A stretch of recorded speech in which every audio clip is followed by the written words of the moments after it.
In the annals of Roman history, few names evoke such visceral reactions as that of Lucius Aurelius Commodus, a man who inherited the greatest empire on earth and transformed it into his personal theater of madness. While his father Marcus Aurelius spent sleepless nights contemplating philosophy and justice, the son would spend his reign orchestrating spectacles of depravity that would forever stain the purple robes of imperial dignity. This is not merely a tale of corruption or incompetence. This is the chronicle of how absolute power, when placed in the hands of a disturbed mind, can transform civilization's pinnacle into humanity's nadir.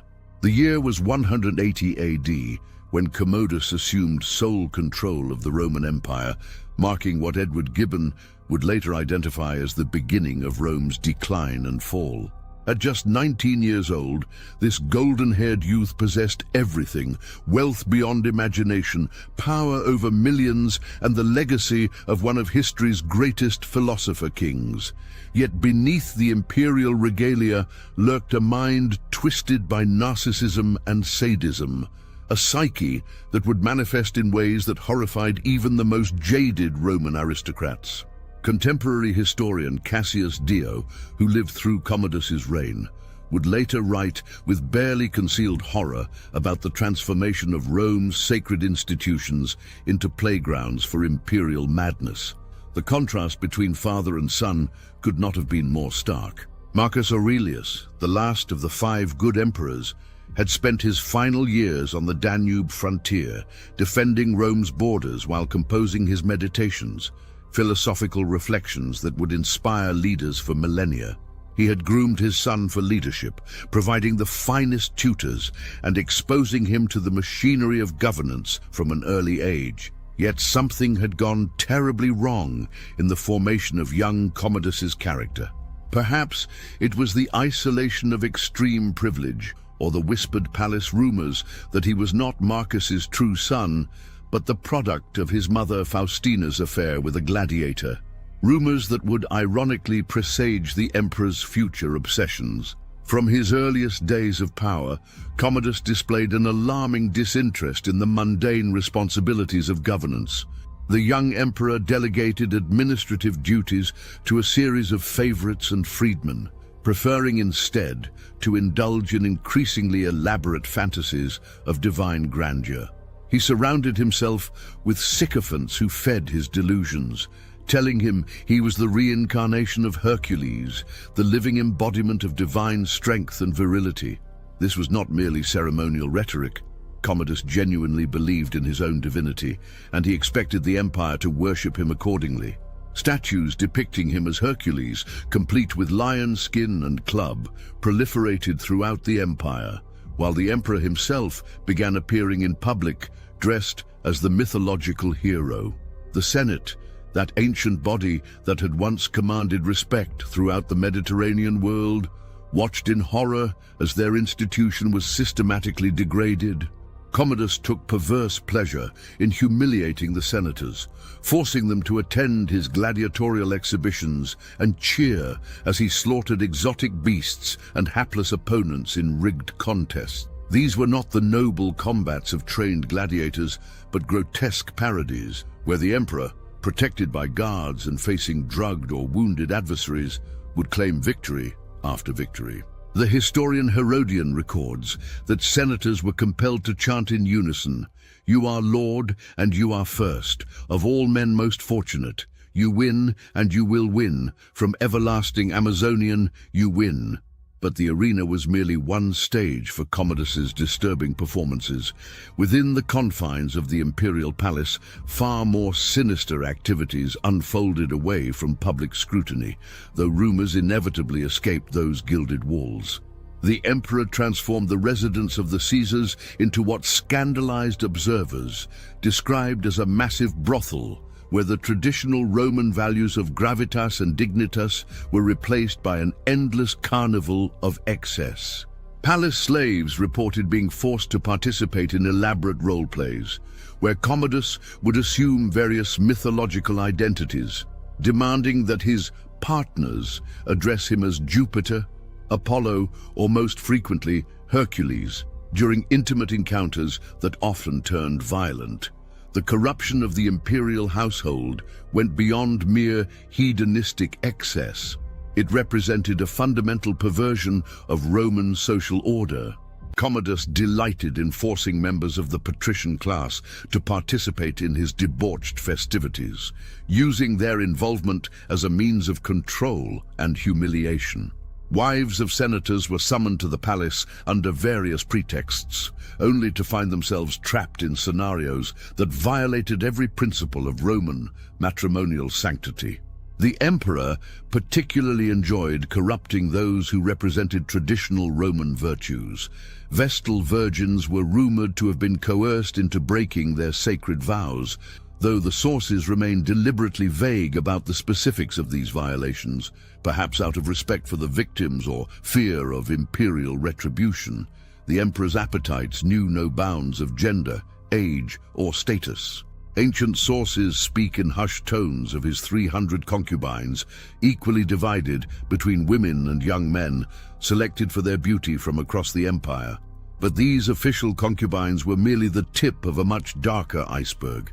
Commodus was known to prowl the streets of Rome at night, accompanied by gladiators and criminals, attacking random citizens and dragging them back to the palace for his amusement. The Historia Augusta, admittedly a problematic source, but one that preserves genuine traditions, relates incidents of such shocking depravity that even its sensationalist authors struggle to find appropriate language.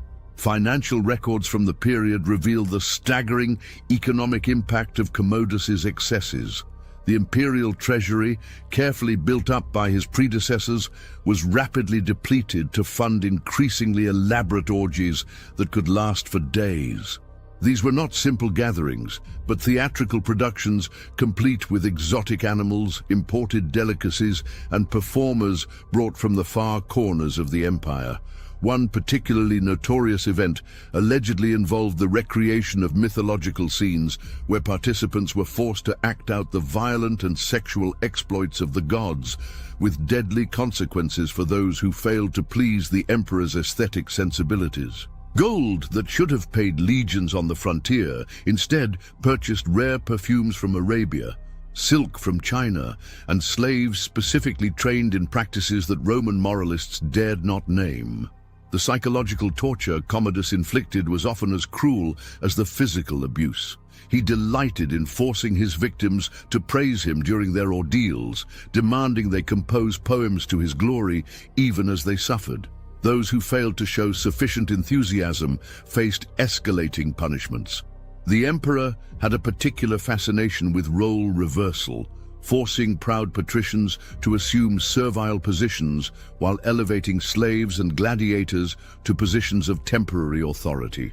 This systematic inversion of social hierarchy served both to satisfy his sadistic impulses and to demonstrate that all traditional structures existed solely at his pleasure.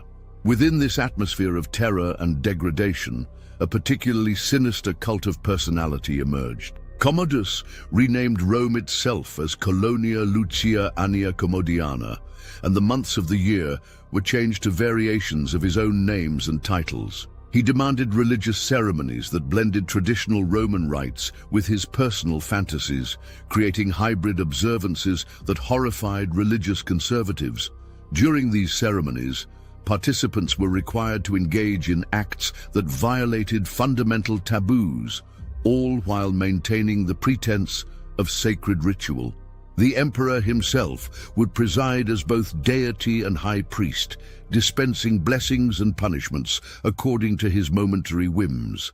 The corruption extended to every aspect of court life. Commodus surrounded himself with individuals who shared, or at least pretended to share, his proclivities.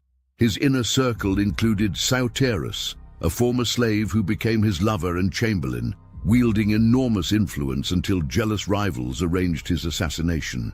After Sauterus came Cleander, another freedman who effectively ruled the empire while Commodus pursued his pleasures. These favorites enabled and encouraged the emperor's worst impulses, knowing their own power depended on keeping him distracted and satisfied. They orchestrated elaborate scenarios to feed his fantasies, recruiting participants from across the social spectrum and ensuring a constant supply of novelty to maintain imperial interest. Medical professionals of the era, limited though their understanding was, recognized signs of severe mental disturbance in the emperor's behavior. His violent mood swings, paranoid delusions, and complete lack of empathy suggested what modern psychiatrists might diagnose as a severe personality disorder, possibly exacerbated by the lead poisoning common among Roman elite or the effects of untreated syphilis. Whatever the cause, the progression of his madness was clearly observable. Early in his reign, he at least maintained some pretense of normal governance. By the end, he was planning to rename Rome as Commodiana and to inaugurate the year 193 by emerging from the gladiator barracks on New Year's Day, dressed as a gladiator consul, an image so shocking to Roman sensibilities that it finally spurred his assassination. The impact on Roman society was profound and lasting. The moral authority of the imperial office, carefully cultivated by Augustus and maintained even by notorious emperors like Nero, was irreparably damaged. Citizens who had once viewed the emperor as the father of the nation now saw him as a dangerous predator to be avoided at all costs. The army, disgusted by their commander-in-chief's behavior, began looking elsewhere for leadership. Provincial governors started acting with increasing independence, recognizing that the center of power had become a source of chaos rather than order. Trade declined as wealthy merchants avoided Rome, fearing they might attract imperial attention. The very fabric of Roman society, built on respect for hierarchy and tradition, began to unravel. Among the most disturbing aspects of Commodus's reign was his treatment of children. While Roman society accepted certain practices that modern sensibilities would find abhorrent, even by ancient standards, the emperor's actions crossed unacceptable lines. Young boys and girls from noble families were taken as hostages for their parents' good behavior, but in Commodus's palace, this traditional practice became something far more sinister. The emperor's preference for corrupting innocents was well known, and families would go to extraordinary lengths to keep their children from attracting his notice. Some sent their offspring to distant provinces, others deliberately scarred them to reduce their attractiveness.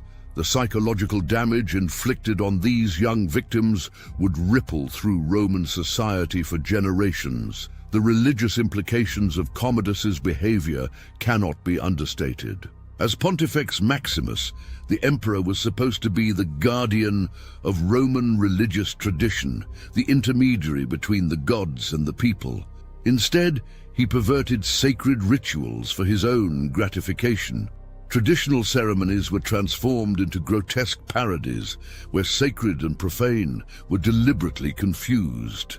Priests were forced to participate in or witness acts that violated their religious vows, while sacred spaces were defiled with activities that would have horrified the founders of Roman religion. The emperor particularly enjoyed corrupting rituals associated with fertility and marriage, transforming celebrations of life and continuity into spectacles of degradation. His obsession with gladiatorial combat took on increasingly disturbing dimensions as his reign progressed. Not content with simply watching or participating in staged combats, Commodus began combining violence with his other appetites in ways that shocked even the bloodthirsty Roman public. He would force condemned criminals to fight naked, adding a sexual dimension to the already brutal spectacle.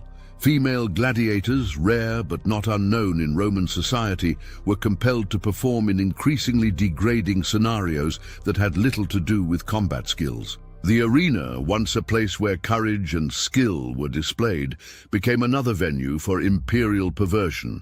The economic consequences of Commodus's excesses extended far beyond the depletion of the treasury.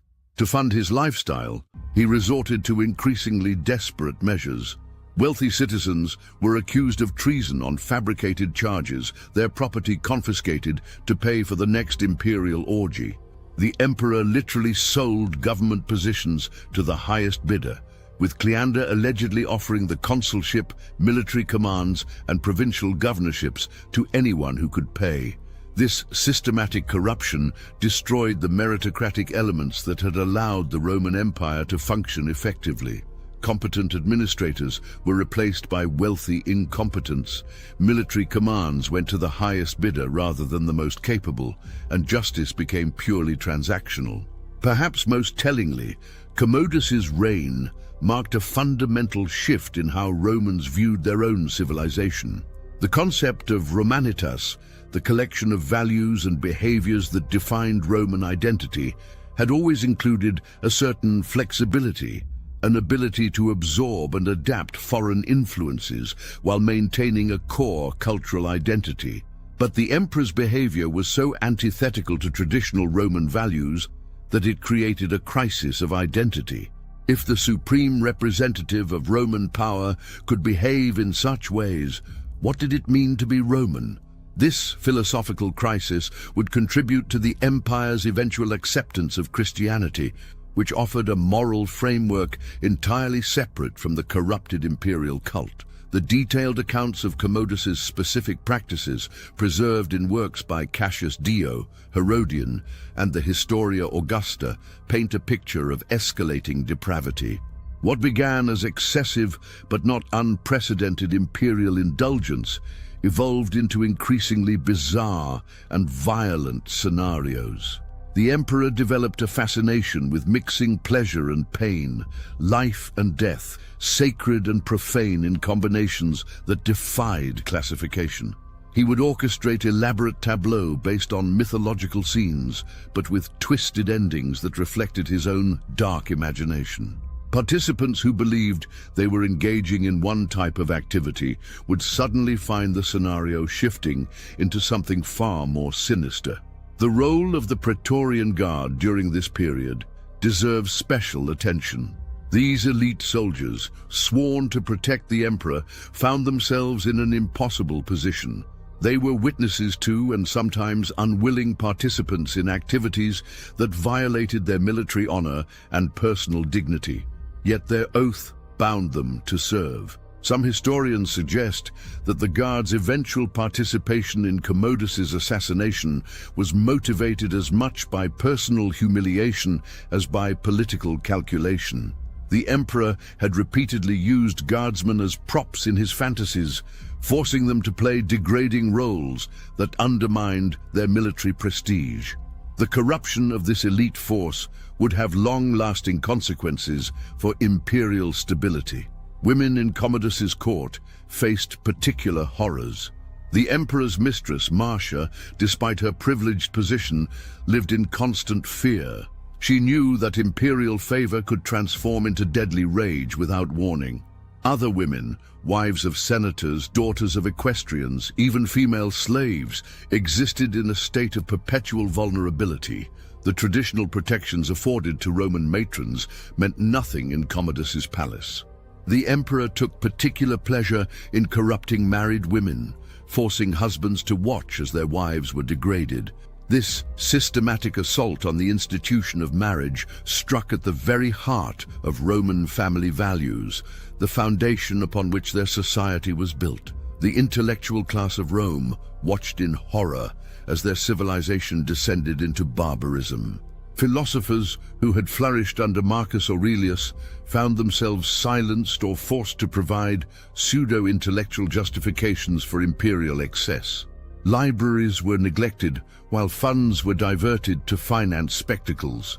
The great building projects that had characterized previous reigns ceased, replaced by the construction of pleasure gardens and private amphitheaters. Education, particularly the moral education that Romans valued so highly, became impossible when the supreme example of Roman authority embodied everything teachers warned against. How could one teach virtue when vice was rewarded, or wisdom when madness ruled? International relations during Commodus's reign reflected the internal chaos. Foreign ambassadors reported back to their rulers about the shocking scenes they witnessed in Rome. undermining Roman prestige and encouraging rebellion in frontier provinces. The Parthians, Rome's great eastern rivals, began probing Roman defenses, recognizing that the empire's attention was turned inward. Germanic tribes increased their raids, knowing that the emperor was more interested in his gladiatorial performances than in defending the borders. Trade agreements were neglected, diplomatic marriages arranged by previous emperors were dishonored, and the careful balance of power that had maintained the Pax Romana began to crumble. The medical and philosophical schools of the era struggled to explain Commodus's behavior within their understanding of human nature. Stoics, who had reached their pinnacle under Marcus Aurelius, found their philosophy of reason and self-control mocked by the spectacle of the philosopher-emperor's son abandoning all restraint. Epicureans, often misunderstood as hedonists but actually advocates of measured pleasure, were horrified to see their philosophy perverted into a justification for excess. Medical theorists proposed various explanations: an excess of yellow bile leading to madness, the influence of malevolent celestial bodies, or corruption of the emperor's vital essences, but none could offer a cure for what ailed Rome. As Commodus's reign progressed, a form of collective trauma settled over Roman society. Citizens developed elaborate strategies to avoid attracting imperial attention. Public celebrations became muted affairs, as any display of wealth or beauty might draw dangerous notice. Parents kept their children hidden, merchants conducted business quietly, and even senators practiced a studied mediocrity to avoid standing out. This atmosphere of fear and suppression stifled the creative energy that had driven Roman expansion and innovation. Art became propaganda, literature became flattery, and genuine human expression retreated into private spaces where imperial eyes couldn't reach. The religious diversity of the empire provided unexpected refugees from imperial madness. Mystery cults, already popular among various social classes, experienced explosive growth as people sought meaning and community outside the corrupted state religion. Christianity, still illegal but increasingly organized, offered a vision of divine justice that would ultimately punish the wicked and reward the righteous. Mithraism attracted soldiers disgusted by their commander-in-chief's behavior. Even traditional Roman paganism underwent changes with increased emphasis on personal morality and divine judgment. These religious movements would outlast the emperor and ultimately transform the empire he had corrupted. The assassination conspiracy that finally ended Commodus's reign on December 31st, 192 AD, represented a coalition of the desperate. Marcia, his mistress, discovered her name on an execution list. Latus, the Praetorian prefect, knew his position was increasingly precarious. Eclectus, the emperor's chamberlain, had witnessed too much to believe he would be allowed to retire peacefully. Together, they attempted to poison the emperor during a bath. When this failed, Commodus vomited the poison. They sent in Narcissus, a wrestler, to strangle him. The man who had claimed to be Hercules reborn died not in glorious combat, but naked and helpless, killed by a slave in his own bath. The immediate aftermath of Commodus's death saw an explosion of rage against his memory. The Senate, finally free to express their true feelings, declared him a public enemy and ordered damnatio memoriae, the erasure of his name from public monuments. Statues were torn down, inscriptions chiseled away, and his renamed months reverted to their traditional titles. Yet the damage he had inflicted could not be so easily erased. The auction of the imperial throne that followed, the year of the 5 emperors with its civil wars and chaos, and the eventual militarization of imperial succession all stemmed from the precedents Commodus had set. He had shown that the principate established by Augustus could be perverted into something monstrous, and once that door was opened, it could never be fully closed. Modern historians with access to archaeological evidence and comparative analysis unavailable to ancient writers have largely confirmed the classical accounts of Commodus's depravity. graffiti from Pompeii and other sites, coin evidence showing his increasingly grandiose titles, and architectural remains from his building projects all support the literary sources. While some revisionist historians have attempted to rehabilitate his reputation, arguing that the sources were biased by senatorial prejudice, the sheer volume and consistency of the evidence makes it clear that Commodus's reign represented a genuine nadir in Roman imperial history. His name became synonymous with imperial excess, a cautionary tale about the dangers of absolute power. The psychological profile that emerges from careful analysis of the sources suggests a complex interplay of factors contributing to Commodus's behavior. Early childhood experiences, including possible witnessing of palace violence and the pressure of living up to an impossible standard set by his father, may have warped his personality development. The isolation inherent in imperial power, combined with unlimited resources to indulge any whim, created a perfect storm for the expression of latent psychopathology. Modern psychiatrists studying historical figures have proposed diagnoses ranging from antisocial personality disorder to narcissistic personality disorder with sadistic features. Whatever the clinical classification, the human cost was immeasurable. The artistic and literary legacy of Commodus's reign reflects the deep trauma it inflicted on Roman consciousness. Later, writers would return obsessively to this period, trying to understand how the son of the philosopher Emperor became a monster. The contrast between Marcus Aurelius and Commodus became a standard literary trope, used to explore themes of nature versus nurture, the corruption of power, and the fragility of civilization. Medieval chroniclers, viewing Roman history through a Christian lens, saw Commodus as an instrument of divine punishment, preparing the way for the empire's eventual conversion. Renaissance writers found in him the perfect example of the tyrant, a figure whose excesses justified republican government. The economic historians of today can quantify what contemporary Romans only sensed: the devastating fiscal impact of Commodus's reign. Beyond the direct costs of his entertainments and excesses, the indirect damage was enormous. Trade routes were disrupted by instability, agricultural production declined as farmers fled to avoid taxation, and monetary debasement to fund imperial spending triggered inflation. The sophisticated financial systems that had allowed Rome to administer its vast territories began to break down. Local economies increasingly operated on barter rather than currency, presaging the economic fragmentation that would characterize the later empire. The seeds of fiscal crisis planted during Commodus's reign would bloom into the full-scale economic collapse of the 3rd century.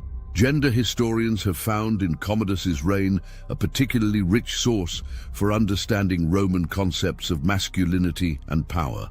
The emperor's simultaneous hypermasculine performance in the arena and his violation of traditional gender boundaries in his private life created a crisis of masculine identity. His forcing of male senators to engage in feminine behaviors while elevating gladiators and slaves challenged the careful hierarchies that structured Roman society. The sexual violence he perpetrated was not random, but carefully calculated to destroy social bonds and hierarchies. By corrupting the wives and children of the elite, he attacked the biological and social reproduction of the ruling class itself. The medical knowledge of the time, while limited, provides fascinating insights into Roman understanding of mental illness. Physicians who attended Commodus left careful notes about his physical symptoms, insomnia, violent headaches, digestive problems, that they connected to his mental state. Their treatments, ranging from dietary restrictions to bloodletting to elaborate pharmaceutical preparations, reveal both the sophistication and limitations of ancient medicine. Some scholars have suggested that the very treatments meant to cure the emperor may have exacerbated his condition, particularly the use of heavy metals in medications and the practice of consuming small amounts of poison to build immunity, which could have caused neurological damage. The architectural legacy of Commodus's reign tells its own story of misplaced priorities and megalomaniacal ambition. While previous emperors had built for public benefit, aqueducts, roads, forums, Commodus constructed for personal gratification. His modifications to the Colosseum to accommodate his gladiatorial fantasies, his private amphitheater in the palace grounds, and his pleasure gardens all survive in archaeological fragments. These structures, built with the finest materials and most skilled craftsmen, represent an enormous diversion of resources from productive uses. The contrast with his father's austere military camps along the Danube could not be more stark. The diplomatic correspondence of the period, preserved in various archives, reveals how foreign powers viewed and exploited Commodus's weakness. Parthian negotiators reported that Roman envoys were often drunk or distracted, more interested in procuring exotic pleasures for their emperor than in serious diplomacy.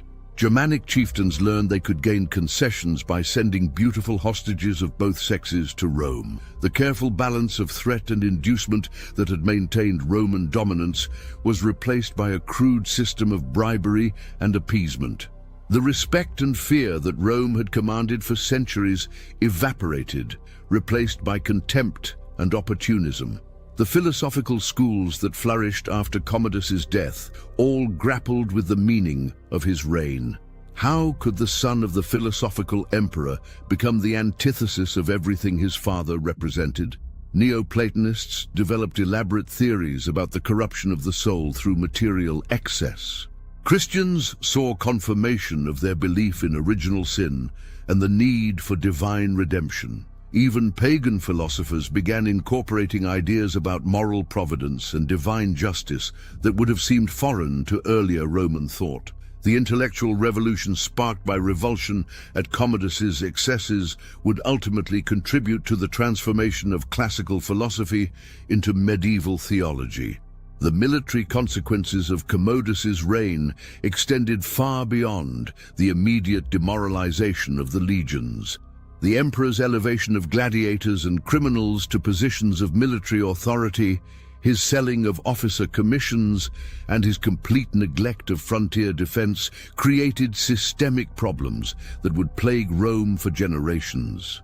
Professional military traditions that had been carefully maintained for centuries were disrupted. The esprit de corps that had made Roman legions invincible was replaced by cynicism and self-interest. Soldiers began looking to their immediate commanders rather than the distant emperor for leadership, setting the stage for the military anarchy of the 3rd century. The demographic impact of Commodus's reign, while difficult to quantify precisely, was significant. The fear he instilled led many elite families to limit their reproduction rather than risk bringing children into such a dangerous world. The casualties from his arbitrary executions, while numerically small, disproportionately affected the educated and capable classes who might have provided future leadership. The broader culture of violence and excess he promoted led to increased mortality from various causes. Suicide among the disgraced, death in gladiatorial games that became increasingly lethal, and the physical toll of the excesses he normalized. Rome's human capital, carefully cultivated over centuries, was squandered in a mere 13 years. As we reach the conclusion of this dark chapter in human history, we must confront an uncomfortable truth. Commodus was not an aberration, but rather the logical extreme of a system that concentrated unlimited power in one individual. The structures that had constrained previous emperors, respect for tradition, fear of senatorial opinion, military discipline, had been progressively weakened over generations until they could no longer contain a truly pathological personality. The Roman Empire's greatest strength, its ability to maintain order across vast territories through centralized authority, became its fatal weakness when that authority fell into the hands of a madman. The final irony of Commodus's reign lies in his desperate desire for immortality. He renamed months, cities, and legions after himself. He had countless statues erected depicting him as a god. He performed in the arena, believing that his gladiatorial victories would be remembered forever.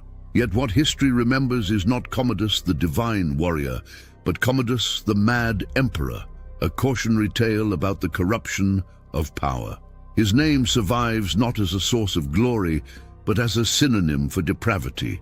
Proof that true immortality comes not from self-aggrandizement, but from service to something greater than oneself. In examining the disturbing practices of Commodus, we see reflected the darkest potentials of human nature when freed from all restraint. The emperor's story serves as a warning that civilization is not a permanent achievement, but a fragile construction that must be constantly maintained and defended. The values that separate us from barbarism, respect for human dignity, sexual restraint, protection of the vulnerable, can be swept away by a single individual with sufficient power and insufficient conscience. The Romans who lived through Commodus's reign learned this lesson at terrible cost. We who study it today must ensure their suffering was not in vain. The legacy of Commodus extends beyond the historical record into the realm of cultural memory. His reign marked a turning point, not just in Roman history, but in the Western understanding of power and its corruptions. The senators who survived his tyranny passed down stories that became cautionary tales for medieval princes. The Christians who endured persecution under his successors saw in him proof of pagan Rome's moral bankruptcy. The Renaissance humanists who rediscovered classical texts found in Commodus the perfect antitype to their ideal of the virtuous prince. Even today, in an age that has witnessed its own share of tyrannical excess, the name of Commodus reminds us that the veneer of civilization is thinner than we might hope. As we close this examination of one of history's most disturbing rulers, we are left with questions that transcend the specific case of Commodus. How does a society prevent the rise of such individuals to positions of ultimate power? What safeguards can be erected against the corruption of authority? How do civilizations recover from such profound moral trauma? The Roman Empire would survive Commodus by another 3 centuries, but it would never fully recover from the damage he inflicted. The confidence, the sense of divine favor, the belief in their own moral superiority that had powered Roman expansion, all were fatally undermined by the spectacle of a Roman emperor behaving worse than any barbarian chieftain. Perhaps the most chilling aspect of Commodus's story is not his individual depravity, but the system that enabled it. Hundreds of senators, thousands of guardsmen, millions of citizens stood by as their empire was transformed into a grotesque parody of itself. Some were paralyzed by fear, others corrupted by proximity to power, still others simply unable to imagine alternatives to imperial rule. The mechanisms of accountability that might have checked Commodus's excesses had been systematically weakened by previous emperors who never imagined they were paving the way for such a monster. In this sense, Commodus was not solely responsible for his reign of terror. He was the culmination of institutional failures that had been developing for decades. Today, as we look back across nearly 2 millennia at the reign of Commodus, we must resist the temptation to view it as merely a historical curiosity, a tale of ancient depravity safely confined to the past. The psychological mechanisms that transformed a privileged youth into a tyrannical monster, narcissism, sadism, the intoxication of power, remain present in human nature. The social structures that enabled his excesses, concentrated authority, suppression of dissent, the confusion of private vice with public virtue, can emerge in any era. The story of Commodus is not just about what happened in Rome between 180 and 192 AD. It is about what can happen anywhere when power is allowed to operate without conscience or constraint. In the end, the most disturbing aspect of Commodus's practices may not be their extremity, but their banality. Strip away the Roman trappings, the togas, the gladiators, the classical references, and what remains is a sadly familiar tale of power corrupting and absolute power corrupting absolutely. The specific forms of Commodus's depravity were shaped by his cultural context, but the underlying impulses toward domination, humiliation, and self-aggrandizement appear throughout history wherever individuals gain unchecked authority over others. His reign serves as a perpetual reminder that the price of civilization is eternal vigilance against the darker angels of our nature. The death of Commodus on the last day of 192 AD marked not an ending, but a transformation. The Roman Empire would continue, but it would never again possess the self-confident grandeur of the Antonine age. The memory of what had been lost, the dignity, the gravitas, the sense of divine mission would haunt the Roman imagination until the final fall of Constantinople more than 1,000 years later. Commodus had proven that the impossible was possible, that Rome itself could become un-Roman. Once that revelation had been made, it could never be forgotten. The mad emperor's true legacy was not the statues he erected or the names he changed, but the doubt he planted in the Roman heart, a doubt about their own civilization that would ultimately prove more destructive than any barbarian invasion.